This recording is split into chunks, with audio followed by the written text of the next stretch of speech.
আগামী জাতীয় সংসদ থেকে জুলাই সনদের বাস্তবায়ন শুরু না হলে সরকারকে মধ্যবর্তী নির্বাচন দিতে বাধ্য করা হবে বলে হুঁশিয়ারি দিয়েছেন এ.কে.এম. ফখরুদ্দীন খান রাজি। তিনি দাবি করেন, দেশের মানুষ ইতিমধ্যেই বাংলাদেশ জামায়াতে ইসলামীকে শক্তিশালী বিরোধী শক্তি হিসেবে গ্রহণ করতে শুরু করেছে। ৭ মার্চ শনিবার পিরোজপুর সদরের করিমুন্নেসা মাধ্যমিক বিদ্যালয়ের অডিটোরিয়ামে জেলা জামায়াতের উদ্যোগে আয়োজিত দিনব্যাপী শিক্ষা শিবিরে প্রধান অতিথির বক্তব্যে তিনি এসব কথা বলেন। জেলা আমির আলহাজ তাফাজ্জল হোসেন ফরিদের সভাপতিত্বে অনুষ্ঠিত কর্মী শিক্ষা শিবিরে বাছাইকৃত দায়িত্বশীল কর্মীরা অংশগ্রহণ করবেন। অনুষ্ঠানের শুরুতে উদ্বোধনী বক্তব্য দেন জেলা আমির তাফাজ্জল হোসেন ফরিদ এবং পবিত্র কুরআন থেকে দারস পেশ করেন ভান্ডারিয়া উপজেলা আমির মাওলানা আমির হোসেন খান।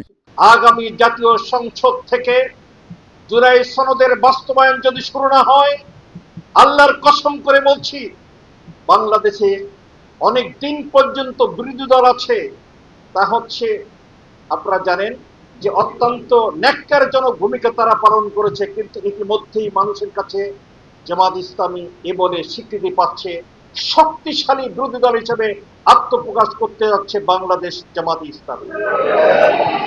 শিক্ষা শিবিরে আরও উপস্থিত ছিলেন জেলা জামায়াতের সেক্রেটারি অধ্যক্ষ জহিরুল হক, সহকারী সেক্রেটারি মাওলানা সিদ্দিকুল ইসলাম, সহকারী সেক্রেটারি মাওলানা আব্দুর রাজাক, মিডিয়া সম্পাদক সোহরাব হোসেন জুয়েল, প্রশিক্ষক সম্পাদক মাওলানা রাকিবুল ইসলাম, পৌর আমির ইসহাক আলী খান, সদর উপজেলা আমির মাওলানা সিদ্দিকুর রহমান সহ বিভিন্ন পর্যায়ের দায়িত্বশীল নেতাকর্মীরা।